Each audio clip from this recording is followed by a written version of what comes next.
ਸਤਿ ਸ਼੍ਰੀ ਅਕਾਲ ਜੀ, ਤੁਸੀਂ ਦੇਖ ਰਹੇ ਹੋ ਪੰਜਾਬ ਮੇਲ USA ਟੀਵੀ। ਮੈਂ ਹਾਂ ਬरुण कौर मान। ਖਬਰਾਂ ਦੇ ਬੁਲੇਟਿਨ ਵਿੱਚ ਤੁਹਾਡਾ ਸਵਾਗਤ। ਖਬਰਾਂ ਦੇ ਬੁਲੇਟਿਨ ਦੇ sponsor real estate broker Mohan Cheema. Real estate ਦੀ ਦੁਨੀਆ 'ਚ ਮੰਨਿਆ ਪ੍ਰਮੰਨਿਆ ਨਾਮ। ਪੇਸ਼ ਨੇ ਪਹਿਲਾਂ ਚੋਣਵੀਆਂ ਖਬਰਾਂ। ਕੈਨੇਡਾ ਹਰ ਮਹੀਨੇ ਦੇ ਰਿਹਾ 8500 ਤੋਂ ਵਧੇਰੇ ਭਾਰਤੀਆਂ ਨੂੰ PR। ਇਸ ਸਾਲ ਟੁੱਟ ਰਹੇ ਨੇ ਸਾਰੇ ਰਿਕਾਰਡ। ਨੰਦੇੜ ਸਾਹਿਬ ਲਈ 24 ਨਵੰਬਰ ਤੋਂ ਹਰ ਬੁੱਧਵਾਰ ਅੰਮ੍ਰਿਤਸਰ ਤੋਂ ਉਡਾਣ ਭਰੇਗਾ 에ਅਰ ਇੰਡੀਆ ਦਾ ਜਹਾਜ਼। ਅਮਰੀਕੀ ਸੰਸਦ ਵਿੱਚ ਹਿੰਸਾ ਦੌਰਾਨ ਕੁਰਸੀ ਚੁੱਕ ਕੇ ਸੁੱਟਣ ਵਾਲੇ CEO ਨੂੰ ਸੁਣਾਈ ਗਈ ਜੇਲ੍ਹ ਦੀ ਸਜ਼ਾ। ਗੁਰੂ ਨਾਨਕ ਦੇਵ ਜੀ ਦਾ ਪ੍ਰਕਾਸ਼ ਪੁਰਬ, ਪਾਕਿਸਤਾਨ ਵੱਲੋਂ 3000 ਸਿੱਖ ਸ਼ਰਧਾਲੂਆਂ ਨੂੰ ਵੀਜ਼ੇ ਜਾਰੀ। ਅਮਰੀਕਾ 'ਚ ਜਹਾਜ਼ ਹਾਦਸਾ, 4 ਲੋਕਾਂ ਦੀ ਮੌਤ। ਚੀਨ ਤੇ ਅਮਰੀਕੀ ਰਾਸ਼ਟਰਪਤੀ ਵਿਚਾਲੇ 16 ਨਵੰਬਰ ਨੂੰ ਹੋਵੇਗੀ ਆਨਲਾਈਨ ਬੈਠਕ। ਅਮਰੀਕਾ ਦੀ ਚੀਨ ਨੂੰ ਸਖਤ ਚੇਤਾਵਨੀ, ਤਾਇਵਾਨ ਤੇ ਹੋਇਆ ਹਮਲਾ ਤਾਂ ਕਰਾਂਗੇ ਕਾਰਵਾਈ। ਤੇ ਹੁਣ ਇਹਨਾਂ ਖਬਰਾਂ ਦਾ ਵਿਸਥਾਰ।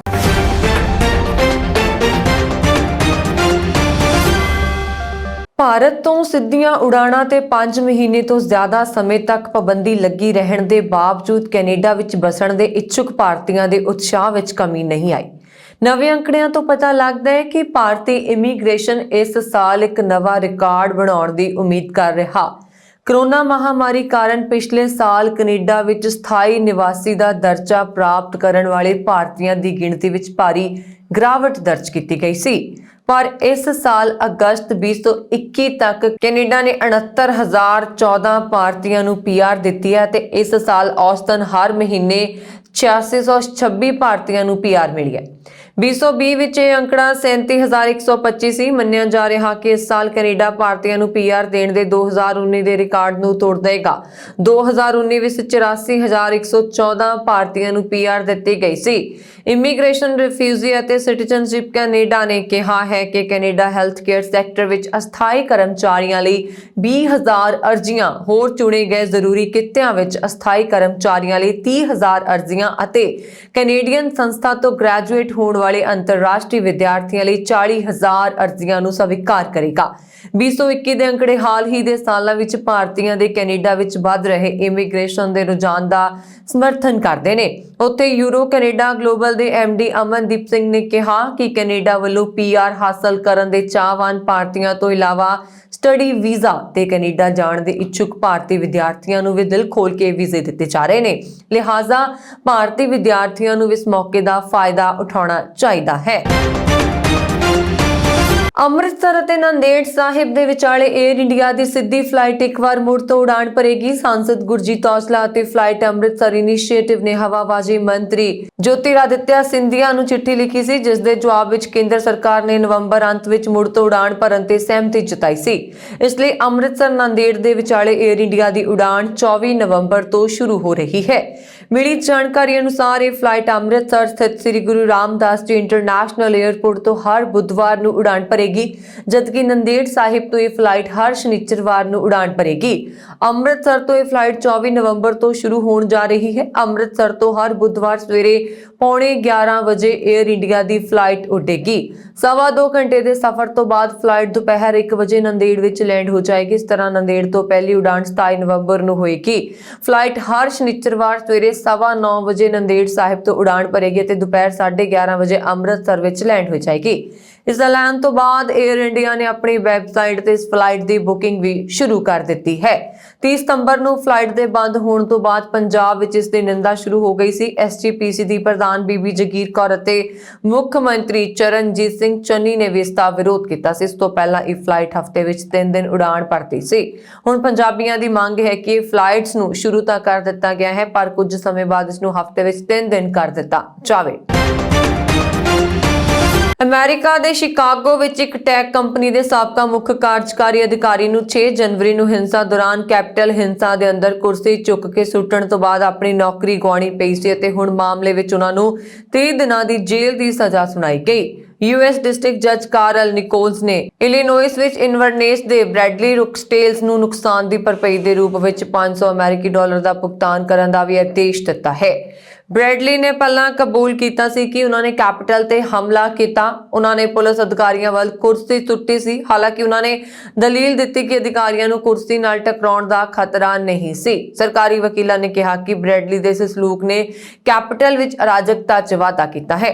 ਘਟਨਾ ਤੋਂ ਬਾਅਦ ਬ੍ਰੈਡਲੀ ਨੇ ਜਨਤਕ ਤੌਰ ਤੇ ਮੁਆਫੀ ਮੰਗੀ ਸੀ। ਬ੍ਰੈਡਲੀ ਨੇ ਬਿਆਨ ਜਾਰੀ ਕਰਕੇ ਕਿਹਾ ਕਿ ਉਹਨਾਂ 6 ਜਨਵਰੀ ਨੂੰ ਆਪਣੇ ਕੀਤੇ ਤੇ ਖੇਦ ਹੈ। ਉਹ ਸਜ਼ਾ ਨੂੰ ਸਵੀਕਾਰ ਕਰਦੇ ਅਤੇ ਆਪਣੇ ਜੀਵਨ ਦੇ ਇਸ ਅਧਿਐਨ ਨੂੰ ਖਤਮ ਕਰਨ ਲਈ ਤਿਆਰ ਨੇ। ਦੱਸਦੀ ਹੈ ਕਿ 6 ਜਨਵਰੀ ਨੂੰ ਸਾਬਕਾ ਅਮਰੀਕੀ ਰਾਸ਼ਟਰਪਤੀ ਟਰੰਪ ਦੇ ਸਮਰਥਕਾਂ ਨੇ ਅਮਰੀਕੀ ਸੰਸਦ ਭਵਨ ਦੀ ਘੇਰਾਬੰਦੀ ਕਰਕੇ ਖੌਰੂ ਪਾਇਆ ਸੀ ਅਤੇ ਰਾਸ਼ਟਰਪਤੀ ਜੋ ਬਾਈਡਨ ਦੀ ਜਿੱਤ ਦੀ ਪ੍ਰਮਾਣੀਕਰਨ ਪ੍ਰਕਿਰਿਆ ਵਿੱਚ ਅੜਿੱਕਾ ਪਾਇਆ ਸੀ। ਇਸ ਮਾਮਲੇ ਦੀ ਜਾਂਚ ਕੀਤੀ ਜਾ ਰਹੀ ਹੈ। ਹਿੰਸਾ ਕਰਨ ਵਾਲੇ ਪ੍ਰਦਰਸ਼ਨਕਾਰੀਆਂ ਦੇ ਵਕੀਲਾਂ ਦਾ ਕਹਿਣਾ ਹੈ ਕਿ ਚੋਣਾਂ ਨੂੰ ਲੈ ਕੇ ਬੋਲੇ ਗਏ ਝੂਠ ਦੇ ਕਾਰਨ ਉਹਨਾਂ ਨੇ ਇਸ ਘਟਨਾ ਨੂੰ ਅੰਜਾਮ ਦਿੱਤਾ। ਦਰਅਸਲ ਅਮਰੀਕਾ ਵਿੱਚ ਸਾਲ 2020 ਵਿੱਚ ਰਾਸ਼ਟਰਪਤੀ ਚੋਣਾਂ 'ਚ ਜੋ ਬਾਈਡਨ ਦੀ ਜਿੱਤ ਤੋਂ ਬਾਅਦ ਟਰੰਪ ਅਤੇ ਉਹਨਾਂ ਦੇ ਸਹਿਯੋਗੀਆਂ ਨੇ ਬਾਰ-ਬਾਰ ਦਾਅਵਾ ਕੀਤਾ ਕਿ ਚੋਣਾਂ ਵਿੱਚ ਹੇਰਾਫੇਰੀ ਹੋਈ ਹੈ। पाकिस्तानी सफरातखाने ने जानकारी दी है कि गुरु नानक देव जी के प्रकाश पुरब मौके पाकिस्तान जाने लिए 3000 वीजे जारी किए गए हैं। दूजे पासे श्रोमणी कमेटी ने 191 श्रद्धालुओं ਨੂੰ ਵੀਜ਼ੇ ਦੇਣ ਤੋਂ ਇਨਕਾਰ ਕਰ ਦਿੱਤਾ ਗਿਆ ਹੈ। ਦੂਤਵਾਸ ਨੇ ਬਿਆਨ ਵਿੱਚ ਕਿਹਾ ਕਿ ਪਾਕਿਸਤਾਨ ਵਿਚਲੇ ਧਾਰਮਿਕ ਸੰਸਥਾਨਾਂ ਦੇ ਦਰਸ਼ਨ ਲਈ ਵੱਧ ਤੋਂ ਵੱਧ ਸ਼ਰਧਾਲੂਆਂ ਨੂੰ ਵੀਜ਼ੇ ਜਾਰੀ ਕੀਤੇ ਜਾਣਗੇ, ਪਰ ਇਸ ਤੋਂ ਇੱਕ ਦਿਨ ਪਹਿਲਾਂ ਵਿਦੇਸ਼ ਵਿਭਾਗ ਦੇ ਬੁਲਾਰੇ ਨੇ ਕਿਹਾ ਸੀ ਕਿ 1974 ਹਿੰਦ ਪਾਕਿਸਤਾਨ ਪ੍ਰੋਟੋਕੋਲ ਅਨੁਸਾਰ ਸਿਰਫ 1500 ਸ਼ਰਧਾਲੂਆਂ ਨੂੰ ਵੀਜ਼ੇ ਜਾਰੀ ਕੀਤੇ ਜਾਣਗੇ ਤੇ ਇੱਕ ਦਿਨ ਬਾਅਦ ਪਾਕਿਸਤਾਨ ਸਫਰਾਤਖਾਨੇ ਨੇ ਵੀਜ਼ਿਆਂ ਦੀ ਗਿਣਤੀ ਦੁੱਗਣੀ ਦੱਸੀ ਹੈ। ਦੂਜੇ ਪਾਸੇ ਸ਼੍ਰੋਮਣੀ ਕਮੇਟੀ ਦੇ ਅਧਿਕਾਰੀ ਹਰਭਜਨ ਸਿੰਘ ਵਕਤਾ ਨੇ ਦੱਸਿਆ ਕਿ ਕੁੱਲ 1046 ਸ਼ਰਧਾਲੂਆਂ ਦੇ ਪਾਸਪੋਰਟ ਵੀਜ਼ਾ ਲੱਗਣ ਲਈ ਭੇਜੇ ਗਏ, ਜਿਸ ਵਿੱਚੋਂ 855 ਨੂੰ ਪਾਕਿਸਤਾਨੀ ਸਫਰਾਤਖਾਨੇ ਵੱਲੋਂ ਵੀਜ਼ੇ ਦਿੱਤੇ ਗਏ ਤੇ 191 ਸ਼ਰਧਾਲੂਆਂ ਨੂੰ ਵੀਜ਼ੇ ਨਹੀਂ ਦਿੱਤੇ ਗਏ। ਇਸ ਸੰਬੰਧੀ ਜਥਾ 17 ਨਵੰਬਰ ਨੂੰ ਪਾਕਿਸਤਾਨ ਜਾਏਗਾ, ਜੋ 26 ਨਵੰਬਰ ਨੂੰ ਪਰਤੇਗਾ। ਅਮਰੀਕਾ ਦੇ ਮੈਕੀਨੋ ਸਿਟੀ ਦੇ ਪੱਛਮ ਵਿੱਚ ਸਥਿਤ ਵੀਵਰ ਆਈਲੈਂਡ ਤੇ ਸ਼ਨੀਵਾਰ ਦੁਪਹਿਰ ਨੂੰ ਜਹਾਜ਼ ਹਾਦਸਾ ਵਾਪਰਿਆ। ਇਸ ਹਾਦਸੇ ਵਿੱਚ 4 ਲੋਕਾਂ ਦੀ ਮੌਤ ਹੋ ਗਈ। ਅਧਿਕਾਰੀਆਂ ਨੇ ਜਾਣਕਾਰੀ ਦਿੱਤੀ। ਚਾਰਲੋਵਗੋਇਸ ਕਾਉਂਟੀ ਸ਼ਾਰਫ ਦੇ ਦਫ਼ਤਰ ਮੁਤਾਬਕ ਜਹਾਜ਼ ਮੈਕੀਨੋ ਸਿਟੀ ਦੇ ਪੱਛਮ ਵਿੱਚ ਸਥਿਤ ਵੀਵਰ ਆਈਲੈਂਡ ਦੇ ਇੱਕ ਹਵਾਈ ਅੱਡੇ ਤੇ ਹਾਦਸਾਗ੍ਰਸਤ ਹੋ ਗਿਆ। ਫਿਲਹਾਲ ਜਹਾਜ਼ ਵਿੱਚ ਸਵਾਰ ਲੋਕਾਂ ਬਾਰੇ ਕੋਈ ਜਾਣਕਾਰੀ ਨਹੀਂ ਦਿੱਤੀ ਗਈ ਹੈ ਤੇ ਹਾਦਸੇ ਦੇ ਕਾਰਨਾਂ ਦਾ ਪਤਾ ਨਹੀਂ ਲੱਗ ਸਕਿਆ। ਸੰਘੀ ਹਵਾਬਾਜ਼ੀ ਪ੍ਰਸ਼ਾਸਨ ਨੇ ਇੱਕ ਬਿਆਨ ਵਿੱਚ ਕਿਹਾ ਕਿ 2 ਇੰਜਣਾਂ ਵਾਲੇ ਬ੍ਰਿਟੇਨ ਨਾਰਮਨ ਜਹਾਜ਼ ਨੇ ਮਿਸ਼ੀਗਨ ਦੇ ਹੇਠਲੇ ਪ੍ਰਾਇਦੀਪ ਵਿੱਚ ਚਾਰਲੇਵੋਇਕਸ ਤੋਂ ਉਡਾਣ ਭਰੀ ਸੀ। ਚੀਨ ਦੇ ਰਾਸ਼ਟਰਪਤੀ ਸ਼ੀ ਜਿਨਪਿੰਗ ਅਤੇ ਅਮਰੀਕੀ ਰਾਸ਼ਟਰਪਤੀ ਜੋ ਬਾਈਡਨ 16 ਨਵੰਬਰ ਨੂੰ ਆਨਲਾਈਨ ਬੈਠਕ ਕਰਨਗੇ। ਚੀਨ ਵਿਦੇਸ਼ ਮੰਤਰਾਲਾ ਦੇ ਬੁਲਾਰੇ ਹੁਆ ਚੁਇੰਜਿੰਗ ਨੇ ਸ਼ਨੀਵਾਰ ਨੂੰ ਇਹ ਜਾਣਕਾਰੀ ਦਿੱਤੀ। ਵਾਈਟ ਹਾਊਸ ਦੀ ਪ੍ਰੈਸ ਸਕੱਤਰ ਜੈਨ ਪਸਾਕੀ ਨੇ ਸ਼ੁੱਕਰਵਾਰ ਦੇਰ ਰਾਤ ਨੂੰ ਕਿਹਾ ਕਿ ਦੋਵੇਂ ਨੇਤਾ ਵਰਚੁਅਲ ਦੋਪੱਖੀ ਬੈਠਕ ਸੋਮਵਾਰ ਦੀ ਦੇਰ ਰਾਤ ਤੱਕ ਕਰਨਗੇ। ਵਾਸ਼ਿੰਗਟਨ ਅਤੇ ਬੀਜਿੰਗ ਵਿਚਾਲੇ 13 ਘੰਟੇ ਦਾ ਅੰਤਰ ਹੈ। ਹੁਆ ਨੇ ਕਿਹਾ ਕਿ ਚੀਨੀ ਅਮਰੀਕਾ ਸਮਝੌਤੇ ਦੇ ਅਨੁਕੂਲ ਰਾਸ਼ਟਰਪਤੀ ਜਿਨਪਿੰਗ ਅਤੇ ਰਾਸ਼ਟਰਪਤੀ ਬਾਈਡਨ 16 ਨਵੰਬਰ ਦੀ ਸਵੇਰੇ ਬੀਜਿੰਗ ਸਮੇਂ ਤੇ ਇੱਕ ਆਨਲਾਈਨ ਬੈਠਕ ਕਰਨਗੇ। ਬੁਲਾਰੇ ਨੇ ਦੱਸਿਆ ਕਿ ਇਸ ਬੈਠਕ ਵਿੱਚ ਦੋਵੇਂ ਦੇਸ਼ਾਂ ਦੇ ਸੀਨੀਅਰ ਨੇਤਾ ਦੋਪੱਖੀ ਅਤੇ ਅੰਤਰਰਾਸ਼ਟਰੀ ਮੁੱਦਿਆਂ ਨੂੰ ਲੈ ਕੇ ਆਪਣੇ ਵਿਚਾਰ ਸਾਂਝੇ ਕਰਨਗੇ। ਤਾਇਵਾਨ ਨੂੰ ਲੈ ਕੇ ਅਮਰੀਕਾ ਨੇ ਚੀਨ ਨੂੰ ਸਖਤ ਚੇਤਾਵਨੀ ਦਿੱਤੀ ਹੈ। ਅਮਰੀਕੀ ਵਿਦੇਸ਼ ਮੰਤਰੀ ਬਲਿੰਕਨ ਨੇ ਕਿਹਾ ਕਿ ਜੇਕਰ ਚੀਨ ਤਾਇਵਾਨ ਤੇ ਯਥਾ ਸਥਿਤੀ ਨੂੰ ਬਦਲਣ ਦੇ ਲਈ ਕੋਈ ਕਾਰਵਾਈ ਕਰੇਗਾ ਤਾਂ ਸੰਯੁਕਤ ਰਾਜ ਅਮਰੀਕਾ ਤੇ ਉਸਦੇ ਸਹਿਯੋਗੀ ਜ਼ਰੂਰ ਕਾਰਵਾਈ ਕਰਨ। ਬਲਿੰਕਨ ਦੀ ਟਿੱਪਣੀ ਬਾਈਡਨ ਅਤੇ ਚੀਨੀ ਨੇਤਾ ਜਿਨਪਿੰਗ ਦੇ ਵਿਚਾਲੇ ਹੋਣ ਵਾਲੀ ਬੈਠਕ ਤੋਂ ਪਹਿਲਾਂ ਆਈ ਹੈ। ਨਿਊਯਾਰਕ ਟਾਈਮਜ਼ ਦੁਆਰਾ ਆਯੋਜਿਤ ਇੱਕ ਮੰਚ ਤੇ ਬਲਿੰਕਨ ਤੋਂ ਪੁੱਛਿਆ ਗਿਆ ਸੀ ਕਿ ਚੀਨ ਦੁਆਰਾ ਹਮਲੇ ਦੀ ਸਥਿਤੀ ਵਿੱਚ ਅਮਰੀਕਾ ਤਾਇਵਾਨ ਦੀ ਰੱਖਿਆ ਦੇ ਲਈ ਕਦਮ ਚੁੱਕੇਗਾ। ਇਸ ਤੇ ਉਹਨਾਂ ਨੇ ਅਮਰੀਕਾ ਨੂੰ ਬਿਆਨ 'ਚ ਦੁਹਰਾਉਂਦੇ ਹੋਏ ਕਿਹਾ ਕਿ ਵਾਸ਼ਿੰਗਟਨ ਦੀ ਭੂਮਿਕਾ ਇਹ ਯਕੀਨੀ ਬਣਾਉਣਾ ਹੈ ਕਿ ਤਾਇਵਾਨ ਦੇ ਕੋਲ ਖੁਦ ਦੀ ਰੱਖਿਆ ਕਰਨ ਦੇ ਸਾਧਨ ਹੋਣ, ਜਿਹਾ ਕਿ ਅਮਰੀਕੀ ਕਾਨੂੰਨ ਤਹਿਤ ਜ਼ਰੂਰੀ ਹੈ। ਬਲਿੰਕਨ ਨੇ ਕਿਹਾ ਕਿ ਤਾਇਵਾਨ ਵਿੱਚ ਸ਼ਾਂਤੀ ਅਤੇ ਸਥਿਰਤਾ ਬਣਾਈ ਰੱਖਣ ਦੇ ਲਈ ਅਸੀਂ ਇਕੱਲੇ ਨਹੀਂ ਹਾਂ। ਖੇਤਰ ਵਿੱਚ ਉਸਦੇ ਬਾਹਰ ਕਈ ਦੇਸ਼ ਨੇ ਜੋ ਤਾਇਵਾਨ ਤੇ ਕਿਸੇ ਵੀ ਤਰ੍ਹਾਂ ਦੀ ਇਕਤਰਫਾ ਕਾਰਵਾਈ ਨੂੰ ਬਰਦਾਸ਼ਤ ਨਹੀਂ ਕਰਨਗੇ ਅਤੇ ਸ਼ਾਂਤੀ ਸੁਰੱਖਿਆ ਬਣਾਈ ਰੱਖਣ ਦੇ ਲਈ ਜ਼ਰੂਰੀ ਕਦਮ ਚੁੱਕਣਗੇ। ਹਾਲਾਂਕਿ ਬਲਿੰਕਨ ਨੇ ਇਹ ਨਹੀਂ ਦੱਸਿਆ ਕਿ ਉਹ ਕਿਸ ਤਰ੍ਹਾਂ ਦੀ ਕਾਰਵਾਈ ਦਾ ਜ਼ਿਕਰ ਕਰ ਰਹੇ ਨੇ। ਅਮਰੀਕੀ ਰਾਸ਼ਟਰਪਤੀ ਬਾਈਡਨ ਨੇ ਪਿਛਲੇ ਮਹੀਨੇ ਇਹ ਕਹਿ ਕੇ ਸਭ ਨੂੰ ਹੈਰਾਨ ਕਰ ਦਿੱਤਾ ਸੀ ਕਿ ਜੇਕਰ ਚੀਨ ਨੇ ਤਾਇਵਾਨ ਤੇ ਹਮਲਾ ਕੀਤਾ ਤਾਂ ਅਮਰੀਕਾ ਉਸ ਦੇ ਬਚਾਅ ਵਿੱਚ ਆਏਗਾ। ਹਾਲਾਂਕਿ ਅਜੇ ਸਪਸ਼ਟ ਨਹੀਂ ਕੀਤਾ ਕਿ ਅਮਰੀਕਾ ਹਮਲਾ ਹੋਣ ਦੀ ਸਥਿਤੀ ਵਿੱਚ ਕਿਹੋ ਜਿਹੀ ਪ੍ਰਤੀਕਿਰਿਆ ਦੇਵੇਗਾ। ਲੇਕਿਨ ਵਾਈਟ ਹਾਊਸ ਨੇ ਬਿਆਨ ਦੇ ਤੁਰੰਤ ਬਾਅਦ ਕਿਹਾ ਸੀ ਕਿ ਬਾਈਡਨ ਆਪਣੀ ਨੀਤੀ ਵਿੱਚ ਬਦਲਾਅ ਦਾ ਸੰਕੇਤ ਨਹੀਂ ਦੇ ਰਹੇ। ਇਹ ਨਹੀਂ, ਕੁਝ ਵਿਸ਼ਲੇਸ਼ਕਾਂ ਨੇ ਉਹਨਾਂ ਦੀਆਂ ਟਿੱਪਣੀਆਂ ਨੂੰ ਗਲਤ ਦੱਸਦੇ ਹੋਏ ਖਾਰਜ ਕਰ ਦਿੱਤਾ ਸੀ। ਦੂਜੇ ਪਾਸੇ ਅਮਰੀਕੀ ਵਫਦ ਦੇ ਤਾਇਵਾਨ ਦੌਰੇ ਦੇ ਜਵਾਬ ਵਿੱਚ ਚੀਨੀ ਸੈਨਾ ਨੇ ਸੈਨਿਕ ਅਭਿਆਸ ਸ਼ੁਰੂ ਕਰ ਦਿੱਤਾ ਹੈ। ਚੀਨ ਦੇ ਰੱਖਿਆ ਮੰਤਰਾਲੇ ਨੇ ਐਲਾਨ ਕੀਤਾ ਹੈ ਕਿ ਤਾਇਵਾਨ ਜਲਦ ਮਰੂ ਮੱਧ ਖੇਤਰ ਵਿੱਚ ਅਭਿਆਸ ਕੌਮੀ ਖੁਦਮੁਖਤਿਆਰੀ ਦੀ ਰੱਖਿਆ ਲਈ ਜ਼ਰੂਰੀ ਕਦਮ ਹੈ। ਮਿਆਂਮਾਰ ਦੀ ਇੱਕ ਅਦਾਲਤ ਨੇ ਹਿਰਾਸਤ ਵਿੱਚ ਲਏ ਇੱਕ ਅਮਰੀਕੀ ਪੱਤਰਕਾਰ ਡੈਨੀ ਫਿੰਸਟਰ ਨੂੰ 11 ਸਾਲ ਜੇਲ੍ਹ ਦੀ ਸਜ਼ਾ ਸੁਣਾਈ। ਫਿੰਸਟਰ ਨੂੰ ਗਲਤ ਤੇ ਭੜਕਾਊ ਜਾਣਕਾਰੀ ਫੈਲਾਉਣ ਸਮੇਤ ਕਈ ਦੋਸ਼ਾਂ ਵਿੱਚ ਮੁਲਜ਼ਮ ਪਾਇਆ ਗਿਆ। ਮਿਆਂਮਾਰ ਵਿੱਚ ਤਖਤਾ ਪਲਟ ਤੋਂ ਬਾਅਦ ਤੋਂ ਫੌਜੀ ਸ਼ਾਸਨ ਹੈ। ਵਕੀਲ ਥਾਨ ਜਾਓ ਆਂਗ ਨੇ ਦੱਸਿਆ ਕਿ ਆਨਲਾਈਨ ਮੈਗਜ਼ੀਨ ਫਰੰਟੀਅਰ ਮਿਆਂਮਾਰ ਦੇ ਪ੍ਰਬੰਧ ਨਿਰਦੇਸ਼ਕ ਫਿੰਸਟਰ ਨੂੰ ਨਾਜਾਇਜ਼ ਸੰਗਠਨਾਂ ਨਾਲ ਸੰਪਰਕ ਰੱਖਣ ਤੇ ਵੀਜ਼ਾ ਨਿਯਮਾਂ ਦੀ ਉਲੰਘਣਾ ਕਰਨ ਦਾ ਵੀ ਦੋਸ਼ੀ ਪਾਇਆ ਗਿਆ। ਹਰ ਦੋਸ਼ ਲਈ ਉਹਨਾਂ ਨੂੰ ਵੱਧ ਤੋਂ ਵੱਧ ਸਜ਼ਾ ਸੁਣਾਈ ਗਈ ਹੈ। ਪੱਤਰਕਾਰ ਨੂੰ ਮਈ ਤੋਂ ਹਿਰਾਸਤ ਵਿੱਚ ਰੱਖਿਆ ਗਿਆ ਸੀ ਤੇ ਉਸ ਖਿਲਾਫ ਅੱਤਵਾਦ ਰੋਕੂ ਕਾਨੂੰਨ ਦੀ ਉਲੰਘਣਾ ਕਰਨ ਦੇ 2 ਹੋਰ ਮਾਮਲੇ ਵੀ ਚੱਲ ਰਹੇ ਹਨ। ਇਹ ਮਾਮਲੇ ਦੂਸਰੀ ਅਦਾਲਤ ਵਿੱਚ ਵਿਚਾਰ ਅਧੀਨ ਨੇ। ਮੁੱਖ ਸੰਪਾਦਕ ਥਾਮਸ ਕਿਆਨ ਨੇ ਸਜ਼ਾ ਸੁਣਾਏ ਜਾਣ ਤੋਂ ਬਾਅਦ ਕਿਹਾ ਕਿ ਹਰ ਕੋਈ ਲਾਚਾਰ ਤੇ ਦੁਖੀ ਹੈ। ਨਿਤ ਦਿਨ ਸੜਕ ਹਾਦਸਿਆਂ ਵਿੱਚ ਪੰਜਾਬੀ ਨੌਜਵਾਨ ਡਰਾਈਵਰਾਂ ਦੀਆਂ ਹੋ ਰਹੀਆਂ ਮੌਤਾਂ ਨੇ ਭਾਈਚਾਰੇ ਨੂੰ ਡੂੰਘੀ ਚਿੰਤਾ ਵਿੱਚ ਪਾ ਦਿੱਤਾ। ਫ੍ਰਿਜ਼ਨੋ ਨਿਵਾਸੀ ਪ੍ਰਿਤਪਾਲ ਸਿੰਘ ਗਿੱਲ ਉਰਫ ਪ੍ਰੀਤ ਗਿੱਲ ਦੀ ਐਰੀਜ਼ੋਨਾ ਸੂਬੇ ਵਿੱਚ ਫ੍ਰੀਵੇ 40 ਈਸਟ ਬੋਰਡ ਟਰੱਕ ਦੁਰਘਟਨਾ ਦੌਰਾਨ ਮਾਰੇ ਜਾਣ ਦਾ ਸਮਾਚਾਰ ਹੈ। ਜ਼ਿਲ੍ਹਾ ਲੁਧਿਆਣਾ ਦੇ ਪਿੰਡ ਬੱਲੀਏਵਾਲਾ ਨਜ਼ਦੀਕ ਮਾਛੀਵਾੜਾ ਦਾ ਜੰਪਲ ਨੌਜਵਾਨ ਪਿਛਲੇ 14 ਸਾਲਾਂ ਤੋਂ ਅਮਰੀਕਾ ਰਹਿ ਰਿਹਾ ਸੀ। ਕੈਲੀਫੋਰਨੀਆ ਦੇ ਸਮੁੱਚੇ ਭਾਈਚਾਰੇ ਵਿੱਚ ਇਸ ਖਬਰ ਨਾਲ ਸੋਗ ਦੀ ਲਹਿਰ ਫੈਲ ਗਈ ਹੈ। ਉੱਤਰੀ ਕੈਲੀਫੋਰਨੀਆ ਵਿੱਚ ਰਹਿੰਦੇ ਭਾਰਤੀ ਮੂਲ ਦੇ ਅਮਰੀਕੀ ਸ਼ੰਕਰ ਹੁੰਗੜ ਨੂੰ ਆਪਣੀ ਪਤਨੀ ਤੇ 3 ਬੱਚਿਆਂ ਦੀ ਹੱਤਿਆ ਕਰਨ ਦੇ ਮਾਮਲੇ ਵਿੱਚ ਉਮਰ ਕੈਦ ਦੀ ਸਜ਼ਾ ਸੁਣਾਈ ਗਈ ਹੈ। ਉਸ ਨੂੰ ਬਿਨਾਂ ਜ਼ਮਾਨਤ ਉੱਪਰ ਰਿਹਾਈ ਦੇ ਆਪਣੀ ਬਾਕੀ ਦੀ ਜ਼ਿੰਦਗੀ ਜੇਲ੍ਹ ਵਿੱਚ ਬਿਤਾਉਣੀ ਪਏਗੀ। ਪਲੇਸਰ ਕਾਉਂਟੀ ਦੇ ਇੱਕ ਜਾਂਚ ਅਧਿਕਾਰੀ ਨੇ ਕਿਹਾ ਕਿ ਸ਼ੰਕਰ ਨੇ ਅਕਤੂਬਰ 2019 ਵਿੱਚ ਆਪਣੀ ਪਤਨੀ ਤੇ 3 ਬੱਚਿਆਂ ਦੀ ਹੱਤਿਆ ਕਰਨ ਦਾ ਜੁਰਮ ਕਬੂਲ ਲਿਆ ਸੀ। ਮਾਰੇ ਗਏ ਬੱਚਿਆਂ ਦੀ ਉਮਰ 13, 16 ਤੇ 20 ਸਾਲ ਦੀ ਸੀ। ਉਸਨੇ ਮੰਨਿਆ ਕਿ ਉਹ ਆਪਣੇ ਪਰਿਵਾਰ ਦੀ ਵਿੱਤੀ ਮਦਦ ਕਰਨ ਦੀ ਹਾਲਤ ਵਿੱਚ ਨਹੀਂ ਸੀ, ਇਸ ਲਈ ਉਸਨੇ ਪਰਿਵਾਰ ਨੂੰ ਖਤਮ ਕਰਨ ਦਾ ਮਨ ਬਣਾ ਲਿਆ ਸੀ। ਤਾਲਿਬਾਨੀਆਂ ਤੋਂ ਜਾਨ ਬਚਾ ਕੇ ਕੈਨੇਡਾ ਪੁੱਜੇ ਅਫਗਾਨ ਰਿਫਿਊਜੀਆਂ ਨੂੰ ਖੱਜਲ ਖੁਆਰ ਕੀਤਾ ਜਾ ਰਿਹਾ। ਅਗਸਤ ਤੋਂ ਹੁਣ ਤੱਕ ਚੌਥੀ ਵਾਰ ਰਿਫਿਊਜੀਆਂ ਦਾ ਹੋਟਲ ਬਦਲਿਆ ਜਾ ਚੁੱਕਾ ਹੈ ਅਤੇ ਉਹਨਾਂ ਨੂੰ ਪਤਾ ਨਹੀਂ ਲੱਗ ਰਿਹਾ ਕਿ ਅਗਲਾ ਟਿਕਾਣਾ ਕਿੱਥੇ ਹੋਏਗਾ। ਰਿਚਮੰਡ ਹਿੱਲ ਦੇ ਇੱਕ ਹੋਟਲ ਤੇ ਟੋਰਾਂਟੋ ਦੇ ਪੂਰਬੀ ਇਲਾਕੇ ਵਿੱਚ ਲਿਜਾਏ ਗਏ 400 ਰਿਫਿਊਜੀਆਂ ਵਿੱਚ ਸ਼ਾਮਲ ਸੈਯਦ ਇਨਾਇਤੁੱਲਾ ਨੇ ਦੱਸਿਆ ਕਿ ਜਦੋਂ ਇਲਾਕੇ ਦੇ ਲੋਕ ਭਾਈਚਾਰੇ ਸਾਂਝ ਵਧਾਉਣ ਲੱਗਦੇ ਨੇ ਤਾਂ ਉਹਨਾਂ ਦਾ ਟਿਕਾਣਾ ਬਦਲ ਦਿੱਤਾ ਜਾਂਦਾ ਹੈ। ਦੂਜੇ ਪਾਸੇ ਬੱਚਿਆਂ ਦੇ ਸਕੂਲਾਂ ਦਾ ਕੋਈ ਹਿਸਾਬ ਕਿਤਾਬ ਨਹੀਂ ਬਣ ਰਿਹਾ। ਇੱਕ ਥਾਂ ਤੋਂ ਦੂਜੀ ਥਾਂ ਜਾਣ ਦੇ ਬੱਚਿਆਂ ਦਾ ਸਕੂਲ ਵੀ ਤਬਦੀਲ ਕਰਨਾ ਪੈਂਦਾ ਹੈ। ਇਨਾਇਤੁੱਲਾ ਨੇ ਸਵਾਲ ਕੀਤਾ ਕਿ ਉਹਨਾਂ ਨੂੰ ਕੈਨੇਡਾ ਦੇ ਹੋਟਲਾਂ ਦੀ ਸੈਰ ਕਰਵਾਈ ਜਾ ਰਹੀ ਹੈ।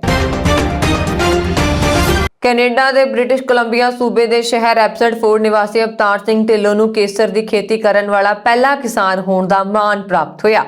ਦੁਨੀਆ ਦੇ ਸਭ ਤੋਂ ਮਹਿੰਗੇ ਖਾਦ ਪਦਾਰਥ ਵਜੋਂ ਜਾਣੇ ਜਾਂਦੇ ਕੇਸਰ ਦਾ ਤਕਰੀਬਨ 90% ਉਤਪਾਦਨ ਇਕੱਲੇ ਈਰਾਨ ਵਿੱਚ ਹੁੰਦਾ ਹੈ ਅਤੇ ਸਪੇਨ, ਭਾਰਤ, ਇਟਲੀ, ਗ੍ਰੀਸ ਤੇ ਅਫਗਾਨਿਸਤਾਨ ਵਿੱਚ ਵੀ ਕੇਸਰ ਦੀ ਖੇਤੀ ਕੀਤੀ ਜਾਂਦੀ ਹੈ।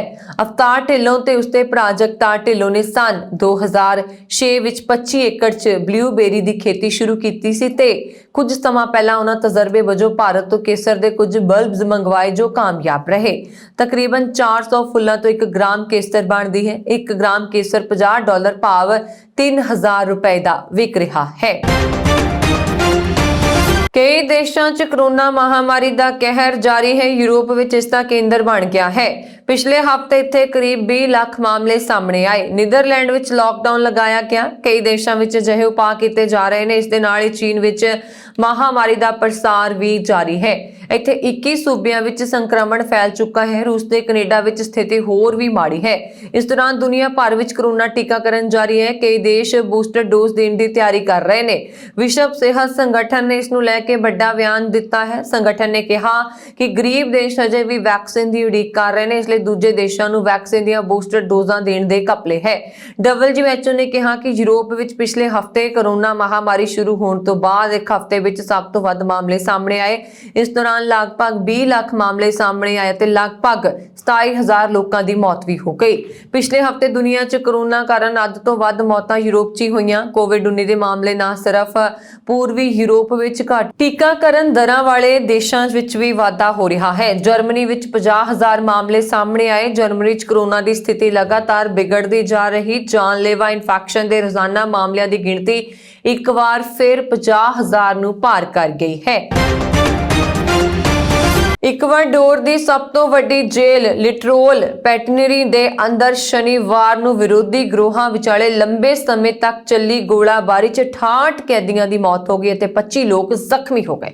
ਅਧਿਕਾਰੀਆਂ ਨੇ ਦੱਸਿਆ ਕਿ ਘਟਨਾ ਤੋਂ ਬਾਅਦ ਕਾਫੀ ਦੇਰ ਬਾਅਦ ਤੱਕ ਸਥਿਤੀ ਬੇਕਾਬੂ ਰਹੀ। ਅਧਿਕਾਰੀਆਂ ਨੇ ਦੱਸਿਆ ਕਿ ਜੇਲ੍ਹ ਦੇ ਅੰਦਰ ਮੌਜੂਦ ਅੰਤਰਰਾਸ਼ਟਰੀ ਡਰੱਗ ਗਿਰੋਹ ਨਾਲ ਜੁੜੇ ਵਿਰੋਧੀ ਧੜਿਆਂ ਵਿਚਕਾਰ ਲੜਾਈ ਦਾ ਇਹ ਤਾਜ਼ਾ ਮਾਮਲਾ ਹੈ।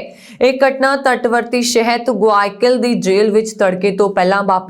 ਸੋਸ਼ਲ ਮੀਡੀਆ ਤੇ ਵਾਇਰਲ ਹੋਈ ਵੀਡੀਓ 'ਚ ਜੇਲ੍ਹ ਦੇ ਅੰਦਰ ਕੁਝ ਲਾਸ਼ਾਂ ਝੁਲਸੀਆਂ ਹੋਈਆਂ ਦਿਖਾਈ ਦੇ ਰਹੀਆਂ ਹਨ। ਗੁਆਇਆਸ ਸੂਬੇ ਦੇ ਗਵਰਨਰ ਪਾਬਲੋ ਨੇ ਕਿਹਾ ਕਿ ਸ਼ੁਰੂਆਤੀ ਲੜਾਈ ਕਰੀਬ 8 ਘੰਟੇ ਚੱਲੀ। ਕੈਦੀਆਂ ਨੇ ਪੈਵੇਲੀਅਨ 2 ਵਿੱਚ ਜਾਣ ਲਈ ਡਾਇਨਾਮਾਈਟ ਨਾਲ ਕੰਧ ਨੂੰ ਉਡਾਉਣ ਦੀ ਕੋਸ਼ਿਸ਼ ਕੀਤੀ ਅਤੇ ਇਸ ਨੂੰ ਅੱਗ ਲਗਾ ਦਿੱਤੀ। ਅਰਸੋਮੀਨਾ ਨੇ ਕਿਹਾ, ਅਸੀਂ ਨਸ਼ੀਲੇ ਪਦਾਰਥਾਂ ਦੀ ਤਸਕਰੀ ਖਿਲਾਫ ਲੜ ਰਹੇ ਹਾਂ। ਇਹ ਬਹੁਤ ਮੁਸ਼ਕਿਲ ਹੈ। ਰਾਸ਼ਟਰਪਤੀ ਦੇ ਬੁਲਾਰੇ ਕਾਰਲੋਸ ਨੇ ਦੱਸਿਆ, ਸਾਨੂੰ ਲਿਟੋਰਲ ਪੈਨਿਨਸੂਲਾ ਵਿੱਚ ਨਵੀਆਂ ਝੜਪਾਂ ਦੀ ਸੂਚਨਾ ਮਿਲੀ ਹੈ। ਹਾਲ 12 ਦੇ ਕੈਦੀਆਂ ਦੇ ਹਾਲ 'ਚ 7 ਦੇ ਉਹਨਾਂ ਲੋਕਾਂ ਤੇ ਹਮਲਾ ਕੀਤਾ ਜਿਸ ਨੂੰ ਕਬਜ਼ਾ ਕਰਨ ਦੀ ਕੋਸ਼ਿਸ਼ ਕਰ ਰਹੇ ਸਨ। ਉਹਨਾਂ ਨੇ ਕਿਹਾ ਕਿ ਲਗਭਗ 700 ਪੁਲਿਸ ਅਧਿਕਾਰੀ ਜੇਲ੍ਹ ਦੇ ਅੰਦਰ ਇੱਕ ਟੀਮ ਨਾਲ ਸਥਿਤੀ ਤੇ ਕਾਬੂ ਪਾਉਣ ਦੀ ਕੋਸ਼ਿਸ਼ ਕਰ ਰਹੇ ਨੇ। ਉਹਨਾਂ ਨੇ ਸਪਸ਼ਟ ਨਹੀਂ ਕੀਤਾ ਕਿ ਅਧਿਕਾਰੀਆਂ ਨੇ ਇਮਾਰਤ ਤੇ ਮੁੜ ਕਬਜ਼ਾ ਕਰ ਲਿਆ ਹੈ ਜਾਂ ਕਿਸ ਘਟਨਾ ਵਿੱਚ ਕੋਈ ਹੋਰ ਜਾਨੀ ਨੁਕਸਾਨ ਹੋਇਆ ਹੈ। ਇਸ ਤੋਂ 2 ਮਹੀਨੇ ਪਹਿਲਾਂ ਸਤੰਬਰ ਵਿੱਚ ਲਿਟਰੋਲ ਜੇਲ੍ਹ ਵਿੱਚ ਗੈਂਗਸਟਰਾਂ ਵਿਚਾਲੇ ਖੂਨੀ ਝੜਪ ਹੋਈ ਸੀ ਜਿਸ ਵਿੱਚ 119 ਲੋਕ ਮਾਰੇ ਗਏ ਸਨ ਤੇ ਜੇਲ੍ਹ ਵਿੱਚ 8,000 ਤੋਂ ਵੱਧ ਕੈਦੀ ਹਨ। ਪੁਲਿਸ ਕਮਾਂਡਰ ਜਨਰਲ ਤਾਨੀਆ ਵਰੇਲਾ ਨੇ ਕਿਹਾ ਕਿ ਡਰੋਨਾਂ ਨੇ ਦਿਖਾਇਆ ਹੈ ਕਿ 3 ਪੈਵੇਲੀਅਨ ਵਿੱਚ ਕੈਦੀ ਬੰਦੂਕਾਂ ਤੇ ਵਿਸਫੋਟਕਾਂ ਨਾਲ ਲੈਸ ਸਨ। ਵਿਸ਼ਵ ਸਿਹਤ ਸੰਗਠਨ ਦੇ ਡਾਇਰੈਕਟਰ ਜਨਰਲ ਨੇ ਕਿਹਾ ਹੈ ਕਿ ਅਮੀਰ ਦੇਸ਼ਾਂ ਵਿੱਚ ਲਾਗੂ ਕੀਤੇ ਜਾ ਰਹੇ ਐਂਟੀ ਕੋਰੋਨਾ ਬੂਸਟਰ ਡੋਜ਼ ਤੇ ਚਿੰਤਾ ਜ਼ਾਹਿਰ ਕੀਤੀ ਹੈ। ਉਹਨਾਂ ਨੇ ਕਿਹਾ ਕਿ ਗਰੀਬ ਦੇਸ਼ਾਂ ਦੇ ਲੋਕਾਂ ਨੂੰ ਦੁਨੀਆ ਭਰ 'ਚ ਦਿੱਤੀ ਜਾਣ ਵਾਲੀ ਮੁੱਢਲੀ ਖੁਰਾਕ ਨਾਲੋਂ 6 ਗੁਣਾ ਵੱਧ ਬੂਸਟਰ ਖੁਰਾਕਾਂ ਹਰ ਰੋਜ਼ ਦਿੱਤੀਆਂ ਜਾ ਰਹੀਆਂ ਨੇ। ਉਹਨਾਂ ਨੇ ਇਸ ਅਸਮਾਨਤਾ ਨੂੰ ਘੁਟਾਲਾ ਕਰਾਰ ਦਿੰਦਿਆਂ ਕਿਹਾ ਕਿ ਇਸ ਨੂੰ ਬੰਦ ਕਰਨਾ ਚਾਹੀਦਾ ਹੈ। ਡਾਕਟਰ ਟੈਡਰੋਸ ਨਾਲ WHO ਦੇ ਅਧਿਕਾਰੀ ਅਮੀਰ ਦੇਸ਼ਾਂ ਦੁਆਰਾ ਐਂਟੀ ਕੋਰੋਨਾ ਟੀਕਿਆਂ ਦੇ ਭੰਡਾਰਨ ਦੀ ਆਲੋਚਨਾ ਕਰ ਰਹੇ ਸਨ ਜਿਸ ਕਾਰਨ ਬਜ਼ੁਰਗਾਂ, ਸਿਹਤ ਸੰਭਾਲ ਕਰਮਚਾਰੀਆਂ, ਫਰੰਟਲਾਈਨ ਵਰਕਰਾਂ ਤੇ ਗਰੀਬ ਅਤੇ ਘੱਟ ਆਮਦਨੀ ਵਾਲੇ ਦੇਸ਼ਾਂ 'ਚ ਉੱਚ ਜੋਖਮ ਸਮੂਹਾਂ ਲਈ ਕੋਈ ਟੀਕਾ ਨਹੀਂ ਲਿਆ ਜਾ ਸਕਦਾ। ਅਗਸਤ ਵਿੱਚ WHO ਦੇ ਡਾਇਰੈਕਟਰ ਜਨਰਲ ਨੇ ਬੂਸਟਰ ਖੁਰਾਕਾਂ ਤੇ ਰੋਕ ਲਗਾਉਣ ਦੀ ਮੰਗ ਕੀਤੀ ਜਿਸ ਨੂੰ ਉਸਨੇ ਬਾਅਦ 'ਚ ਇਸ ਸਾਲ ਦੇ ਅੰਤ ਤੱਕ ਵਾਧਾ ਦਿੱਤਾ। ਹਾਲਾਂਕਿ ਜਰਮਨੀ, ਇਜ਼ਰਾਈਲ, ਕੈਨੇਡਾ ਤੇ ਅਮਰੀਕਾ ਵਰਗੇ ਦੇਸ਼ਾਂ ਨੇ ਬੂਸਟਰ ਖੁਰਾਕਾਂ ਨੂੰ ਲਾਗੂ ਕਰਨ ਦਾ ਪ੍ਰੋਗਰਾਮ ਜਾਰੀ ਰੱਖਿਆ। WHO ਨੇ ਈਮੇਲ ਰਾਹੀਂ ਦਿੱਤੀ ਜਾਣਕਾਰੀ 'ਚ ਕਿਹਾ ਕਿ 92 ਦੇਸ਼ਾਂ ਨੇ ਬੂਸਟਰ ਡੋਜ਼ ਦੀ ਸ਼ੁਰੂਆਤ ਦੀ ਪੁਸ਼ਟੀ ਕੀਤੀ ਹੈ ਅਤੇ ਇਹਨਾਂ 'ਚ ਕੋਈ ਵੀ ਘੱਟ ਆਮਦਨ ਵਾਲਾ ਦੇਸ਼ ਨਹੀਂ ਹੈ। ਏਜੰਸੀ ਮੁਤਾਬਕ ਦੁਨੀਆ ਭਰ 'ਚ ਰੋਜ਼ਾਨਾ 28.5 crore dose anti corona vaccine ਦਿੱਤੀਆਂ ਜਾਂਦੀਆਂ ਨੇ। ਇਹਨਾਂ 'ਚੋਂ 1/4 ਜਾਂ ਲਗਭਗ 6.9 ਮਿਲੀਅਨ ਬੂਸਟਰ ਖੁਰਾਕਾਂ ਨੇ ਜਦੋਂ ਕਿ ਘੱਟ ਆਮਦਨੀ ਵਾਲੇ ਦੇਸ਼ਾਂ ਨੂੰ ਪ੍ਰਤੀ ਦਿਨ ਸਿਰਫ 1.1 ਮਿਲੀਅਨ ਪ੍ਰਾਇਮਰੀ ਖੁਰਾਕਾਂ ਮਿਲਦੀਆਂ ਨੇ। ਜ਼ਿਕਰਯੋਗ ਹੈ ਕਿ ਅਮਰੀਕਾ ਵਿੱਚ 65 ਸਾਲ ਤੋਂ ਵੱਧ ਉਮਰ ਦੇ ਜ਼ਿਆਦਾਤਰ ਲੋਕਾਂ ਨੂੰ ਕੋਰੋਨਾ ਵੈਕਸੀਨ ਦੀ ਬੂਸਟਰ ਡੋਜ਼ ਦਿੱਤੀ ਗਈ ਹੈ। 3 ਅਮਰੀਕੀ ਬਜ਼ੁਰਗਾਂ 'ਚੋਂ ਇੱਕ ਨੇ ਕੋਵਿਡ-19 ਲਈ 1 ਬੂਸਟਰ ਸ਼ਾਟ ਲਿਆ ਹੈ। ਇਹ ਅੰਕੜਾ ਸ਼ੁੱਕਰਵਾਰ ਨੂੰ ਅਮਰੀਕਾ ਦੇ ਰੋਗ ਕੰਟਰੋਲ ਰੋਕਥਾਮ ਕੇਂਦਰਾਂ ਦੁਆਰਾ ਜਾਰੀ ਕੀਤਾ ਗਿਆ। WHO ਨੇ ਈਮੇਲ ਰਾਹੀਂ ਦਿੱਤੀ ਜਾਣਕਾਰੀ 'ਚ ਕਿਹਾ ਕਿ 92 ਦੇਸ਼ਾਂ ਨੇ ਬੂਸਟਰ ਡੋਜ਼ ਦੀ ਸ਼ੁਰੂਆਤ ਦੀ ਪੁਸ਼ਟੀ ਕੀਤੀ ਹੈ ਤੇ ਇਹਨਾਂ 'ਚ ਕੋਈ ਵੀ ਘੱਟ ਆਮਦਨੀ ਵਾਲਾ ਦੇਸ਼ ਨਹੀਂ। ਏਜੰਸੀ ਮੁਤਾਬਕ ਦੁਨੀਆ ਭਰ 'ਚ ਰੋਜ਼ਾਨਾ 28.5 crore dose anti corona vaccine ਦਿੱਤੀਆਂ ਜਾਂਦੀਆਂ ਨੇ। ਇਹਨਾਂ 'ਚ 1/4 ਜਾਂ ਲਗਭਗ 6.9 ਮਿਲੀਅਨ ਬੂਸਟਰ ਖੁਰਾਕਾਂ ਹਨ। ਸੰਯੁਕਤ ਰਾਸ਼ਟਰ ਵੱਲੋਂ ਵਾਤਾਵਰਣ ਤਬਦੀਲੀ ਦੇ ਮੁੱਦੇ ਤੇ ਕੀਤੀ ਜਾ ਰਹੀ ਗੱਲਬਾਤ ਦੌਰਾਨ ਵਾਰਤਾਕਾਰਾਂ ਨੇ ਕੁਝ ਨਵੀਆਂ ਤਜਵੀਜ਼ਾਂ ਰੱਖੀਆਂ ਜਿਸ ਦਾ ਮੁੱਖ ਨਿਸ਼ਾਨਾ ਅਜਿਹੇ ਸਮਝੌਤੇ ਨੂੰ ਤਣ ਪੱਤਣ ਲਾਉਣਾ ਹੈ ਜੋ ਆਲਮੀ ਤਪਸ਼ ਦੇ ਟਾਕਰੇ ਲਈ ਕੁੱਲ ਆਲਮ ਵੱਲੋਂ ਕੀਤੇ ਜਾ ਰਹੇ ਯਤਨਾਂ ਲਈ ਹੱਲਾਸ਼ੇਰੀ ਸਾਬਤ ਹੋ ਸਕਦਾ ਹੈ। ਗਲਾਸਗੋ ਵਿੱਚ ਚੱਲ ਰਹੀ ਗੱਲਬਾਤ ਦੀ ਅਗਵਾਈ ਕਰ ਰਹੇ ਬਰਤਾਨਵੀ ਅਧਿਕਾਰੀਆਂ ਨੇ ਅਧਿਕਾਰਤ ਮਿਆਦ ਪੁੱਗਣ ਤੋਂ ਇੱਕ ਦਿਨ ਮਗਰੋਂ ਸਮਝੌਤੇ ਦਾ ਨਵਾਂ ਖਰੜਾ ਜਾਰੀ ਕੀਤਾ। ਇਸ ਖਰੜੇ ਦੀ ਤਜਵੀਜ਼ ਵਿੱਚ ਮੁਲਕਾਂ ਨੂੰ ਕੋਲੇ ਤੇ ਅਯੋਗ ਪਥਰਾਟ ਇੰਧਣ ਤੇ ਨਿਰਭਰਤਾ ਨੂੰ ਤੇਜ਼ੀ ਨਾਲ ਘਟਾਉਣ ਦਾ ਸੱਦਾ ਦਿੱਤਾ ਗਿਆ। ਗੱਲਬਾਤ ਦੀ ਅਗਵਾਈ ਕਰ ਰਹੇ ਬਰਤਾਨਵੀ ਅਧਿਕਾਰੀ ਆਲੋਕ ਸ਼ਰਮਾ ਨੇ ਕਿਹਾ ਕਿ ਉਹ ਆਸ ਕਰਦੇ ਨੇ ਕਿ ਮੁਲਕ ਗਲਾਸਗੋ ਸਮਝੌਤੇ ਲਈ ਭੱਜ ਕੇ ਹਾਮੀ ਭਰਨਗੇ। 19 ਨਵੰਬਰ ਨੂੰ ਲੱਗੇਗਾ 580 ਸਾਲਾਂ ਦਾ ਸਭ ਤੋਂ ਲੰਬਾ ਚੰਦਰ ਗ੍ਰਹਿਣ। ਜੀ ਹਾਂ, ਸਭ ਤੋਂ ਲੰਬਾ ਚੰਦਰ ਗ੍ਰਹਿਣ ਲੱਗਣ ਜਾ ਰਿਹਾ ਜੋ ਭਾਰਤ ਵਿੱਚ ਕੁਝ ਹਿੱਸਿਆਂ ਵਿੱਚ ਦਿਖਾਈ ਦੇਵੇਗਾ। ਇੱਕ ਖਗੋਲ ਭੌਤਿਕ ਵਿਗਿਆਨੀ ਨੇ ਸ਼ਨੀਵਾਰ ਨੂੰ ਕਿਹਾ ਕਿ ਸਦੀ ਦਾ ਸਭ ਤੋਂ ਲੰਬਾ ਅੰਸ਼ਕ ਚੰਦਰ ਗ੍ਰਹਿਣ 19 ਨਵੰਬਰ ਨੂੰ ਲੱਗੇਗਾ ਅਤੇ ਉੱਤਰ ਪੂਰਬੀ ਭਾਰਤ ਦੇ ਕੁਝ ਹਿੱਸਿਆਂ ਤੋਂ ਦਿਖਾਈ ਦੇਵੇਗਾ। ਇਸ ਗ੍ਰਹਿਣ ਦਾ ਦੁਪਹਿਰ 12:48 ਤੇ ਸ਼ੁਰੂ ਹੋਵੇਗਾ ਅਤੇ ਸ਼ਾਮ 4:17 ਤੇ ਖਤਮ ਹੋਏਗਾ। MP ਬਿਰਲਾ ਤਾਰਾ ਮੰਡਲ ਵਿੱਚ ਖੋਜ ਅਤੇ ਅਕਾਦਮਿਕ ਨਿਰਦੇਸ਼ਕ ਦੇਵੀ ਪ੍ਰਸਾਦ ਦੁਆਰੀ ਨੇ ਕਿਹਾ ਕਿ ਗ੍ਰਹਿਣ ਦਾ ਸਮਾਂ 3 ਘੰਟੇ 28 ਮਿੰਟ 24 ਸੈਕਿੰਡ ਹੋਵੇਗਾ। ਅਰੁਣਾਚਲ ਪ੍ਰਦੇਸ਼ ਅਤੇ ਅਸਾਮ ਦੇ ਕੁਝ ਖੇਤਰਾਂ ਵਿੱਚ ਚੰਦਰਮਾ ਚੜ੍ਹਨ ਤੋਂ ਤੁਰੰਤ ਬਾਅਦ ਅਸ਼ੰਕ ਗ੍ਰਹਿਣ ਦਿਖਾਈ ਦੇਗਾ। ਇਹ ਚੰਦਰ ਗ੍ਰਹਿਣ ਉੱਤਰੀ ਅਮਰੀਕਾ, ਦੱਖਣੀ ਅਮਰੀਕਾ, ਪੂਰਬੀ ਏਸ਼ੀਆ, ਆਸਟ੍ਰੇਲੀਆ ਅਤੇ ਪ੍ਰਸ਼ਾਂਤ ਖੇਤਰ ਤੋਂ ਦਿਖਾਈ ਦੇਗਾ। ਹਿੰਦ ਦੁਪਹਿਰ 2:34 ਵਜੇ ਸਾਫ਼ ਦਿਖਾਈ ਦੇਵੇਗਾ ਕਿਉਂਕਿ ਇਸ ਸਮੇਂ ਚੰਦਰਮਾ ਦਾ ਲਗਭਗ 97% ਹਿੱਸਾ ਧਰਤੀ ਦੇ ਪਰਛਾਵੇਂ ਨਾਲ ਢਕਿਆ ਹੋਏਗਾ। ਉਸ ਸਮੇਂ ਚੰਦਰਮਾ ਦਾ ਰੰਗ ਗੂੜਾ ਲਾਲ ਦਿਖਾਈ ਦੇਗਾ। ਅਜਿਹਾ ਉਦੋਂ ਹੁੰਦਾ ਹੈ ਜਦੋਂ ਸੂਰਜ ਦੀ ਰੋਸ਼ਨੀ ਦੀਆਂ ਲਾਲ ਕਿਰਨਾਂ ਧਰਤੀ ਦੇ ਵਿੱਚੋਂ ਦੀ ਹੁੰਦੀਆਂ ਹੋਈਆਂ ਚੰਦਰਮਾ ਤੇ ਪੈਂਦੀਆਂ ਨੇ। ਚੰਦਰ ਗ੍ਰਹਿਣ ਉੱਤਰ ਪ੍ਰਦੇਸ਼, ਬਿਹਾਰ, ਝਾਰਖੰਡ, ਪੱਛਮੀ ਬੰਗਾਲ ਅਤੇ ਉੜੀਸਾ ਤੋਂ ਦਿਖਾਈ ਦੇਗਾ, ਪਰ ਇਸ ਨੂੰ ਇਨ੍ਹਾਂ ਸਥਾਨਾਂ ਤੋਂ ਹੀ ਥੋੜੇ ਸਮੇਂ ਲਈ ਦੇਖਿਆ ਜਾ ਸਕੇਗਾ। ਆਖਰੀ ਚੰਦਰ ਗ੍ਰਹਿਣ 27 ਜੁਲਾਈ 2018 ਨੂੰ ਲੱਗਾ ਸੀ। ਹੁਣ ਅਗਲਾ ਚੰਦਰ ਗ੍ਰਹਿਣ 16 ਮਈ 2022 ਨੂੰ ਹੋਏਗਾ, ਪਰ ਇਹ ਭਾਰਤ ਤੋਂ ਨਹੀਂ ਦਿਖਾਈ ਦੇਗਾ। ਭਾਰਤ ਤੋਂ ਦਿਖਾਈ ਦੇਣ ਵਾਲਾ ਅਗਲਾ ਚੰਦਰ ਗ੍ਰਹਿਣ 8 ਨਵੰਬਰ 2022 ਨੂੰ ਹੋਵੇਗਾ। ਬਾਲੀਵੁੱਡ ਸਟਾਰ ਸੋਨੂ ਸੂਦ ਦੀਆਂ ਰਾਜਨੀਤੀ ਵਿੱਚ ਆਉਣ ਦੀਆਂ ਅਟਕਲਾਂ ਵਿਚਾਲੇ ਮੋਗਾ ਵਿਖੇ ਉਹਨਾਂ ਵੱਲੋਂ ਇੱਕ ਪ੍ਰੈਸ ਕਾਨਫਰੰਸ ਕੀਤੀ ਜਾ ਰਹੀ ਸੀ। ਇਸ ਦੌਰਾਨ ਸੋਨੂ ਸੂਦ ਨੇ ਮੀਡੀਆ ਨੂੰ ਸੰਬੋਧਨ ਕਰਦਿਆਂ ਰਾਜਨੀਤੀ ਵਿੱਚ ਆਉਣ ਦੇ ਸੰਕੇਤ ਦਿੱਤੇ ਸਨ। ਉਹਨਾਂ ਨੇ ਕਿਹਾ ਕਿ ਉਹਨਾਂ ਨੇ ਹਾਲੇ ਕਿਸੇ ਪਾਰਟੀ ਨਾਲ ਜੁੜਨ ਬਾਰੇ ਨਹੀਂ ਸੋਚਿਆ। ਉਹਨਾਂ ਨੇ ਕਿਹਾ ਕਿ ਸਮੇਂ ਨਾਲ ਜਿਹੜੀ ਪਾਰਟੀ ਵਧੀਆ ਲੱਗੇਗੀ ਉਸ ਬਾਰੇ ਵਿਚਾਰ ਕੀਤਾ ਜਾਏਗਾ। ਇਸ ਤੋਂ ਇਲਾਵਾ ਉਹਨਾਂ ਨੇ ਕਿਹਾ ਕਿ ਉਹਨਾਂ ਦੀ ਭੈਣ ਮਾਲਵਿਕਾ ਸਿਆਸਤ ਵਿੱਚ ਉਤਰੇਗੀ। ਉਹਨਾਂ ਨੇ ਕਿਹਾ ਕਿ ਅਸੀਂ ਬਿਨਾਂ ਚੋਣ ਲੜੇ ਹੀ ਲੋਕਾਂ ਦੀ ਸੇਵਾ ਕਰਨਾ ਚਾਹੁੰਦੇ ਹਾਂ। ਇਸ ਤੋਂ ਇਲਾਵਾ ਉਹਨਾਂ ਨੇ ਕਿਹਾ ਕਿ ਉਹਨਾਂ ਨੂੰ CM ਚੰਨੀ ਤੇ ਅਰਵਿੰਦ ਕੇਜਰੀਵਾਲ ਨਾਲ ਮੁਲਾਕਾਤ ਕਰਕੇ ਬਹੁਤ ਵਧੀਆ ਲੱਗਾ। ਉਹ ਦੋਵੇਂ ਬਹੁਤ ਹੀ ਚੰਗੇ ਇਨਸਾਨ ਨੇ। ਇਸ ਤੋਂ ਅੱਗੇ ਸੋਨੂ ਸੂਦ ਨੇ ਗਰੀਬ ਪਰਿਵਾਰਾਂ ਦੀ ਮਦਦ ਦਾ ਭਰੋਸਾ ਵੀ ਜਤਾਇਆ ਹੈ। ਉਹਨਾਂ ਨੇ ਕਿਹਾ ਕਿ ਪੰਜਾਬ ਵਿੱਚ ਡੇਂਗੂ ਬਹੁਤ ਜ਼ਿਆਦਾ ਫੈਲ ਗਿਆ, ਜਿਸ ਦੇ ਤਹਿਤ ਉਹਨਾਂ ਵੱਲੋਂ ਡੇਂਗੂ ਨਾਲ ਪ੍ਰਭਾਵਿਤ ਹਰ ਪਰਿਵਾਰ ਨੂੰ ਇਲਾਜ ਕਰਾਉਣ ਲਈ 5000 ਰੁਪਏ ਦਾ ਐਲਾਨ ਕੀਤਾ ਗਿਆ ਹੈ। ਜਲੰਧਰ ਦੇ ਪਾਦਰੀ ਐਂਥਨੀ ਦੀ 6 ਕਰੋੜ ਰੁਪਏ ਤੋਂ ਵੱਧ ਦੀ ਰਕਮ ਖੁਰਦ-ਬੁਰਦ ਕਰਨ ਦੇ ਮਾਮਲੇ ਵਿੱਚ ਸਰਕਾਰ ਵੱਲੋਂ ਬਰਖਾਸਤ ਕੀਤੇ ਗਏ 2 ASI ਜੋਗਿੰਦਰ ਸਿੰਘ ਤੇ ਰਾਜਪ੍ਰੀਤ ਸਿੰਘ ਵਿਦੇਸ਼ ਉਡਾਰੀ ਭਰਨ ਦੀ ਤਾਕ ਵਿੱਚ ਹਨ। ਹੁਣ ਇਹਨਾਂ ਬਰਖਾਸਤ ਥਾਣੇਦਾਰਾਂ ਵੱਲੋਂ ਖੁਦ ਨੂੰ ਪਾਤੜਾਂ ਸ਼ਹਿਰ ਦੇ ਵਸਨੀਕ ਦੱਸ ਕੇ ਫਰਜ਼ੀ ਦਸਤਾਵੇਜ਼ ਦੇ ਆਧਾਰ ਤੇ ਪਾਸਪੋਰਟ ਬਣਾਉਣ ਦੀ ਕੋਸ਼ਿਸ਼ ਕਰਨ ਦਾ ਮਾਮਲਾ ਵੀ ਸਾਹਮਣੇ ਆਇਆ। ਇਹ ਖੁਲਾਸਾ ਪਾਸਪੋਰਟ ਬਣਾਉਣ ਸਮੇਂ ਪੁਲਿਸ ਪੜਤਾਲ ਦੌਰਾਨ ਹੋਇਆ ਹੈ। ਪਾਤੜਾਂ ਪੁਲਿਸ ਨੇ ਦੋਵੇਂ ਮੁਲਜ਼ਮਾਂ ਸਣੇ ਇਹਨਾਂ ਦੇ ਗਵਾਹ ਬਣੇ 2 ਹੋਰ ਵਿਅਕਤੀਆਂ ਖਿਲਾਫ ਕੇਸ ਦਰਜ ਕਰ ਲਿਆ। ਇਹ ਸਨ ਹੁਣ ਤੱਕ ਦੀਆਂ ਖਬਰਾਂ। ਮੈਨੂੰ ਬਰਨ ਕੌਰ ਮਾਨ ਨੂੰ ਦਿਓ ਆ ਗਿਆ। ਹੋਰ ਖਬਰਾਂ ਦੇ ਲਈ ਸਾਡਾ YouTube ਚੈਨਲ ਪੰਜਾਬ ਮੇਲ USA TV ਜ਼ਰੂਰ ਸਬਸਕ੍ਰਾਈਬ ਕਰੋ। ਸਤਿ ਸ਼੍ਰੀ ਅਕਾਲ।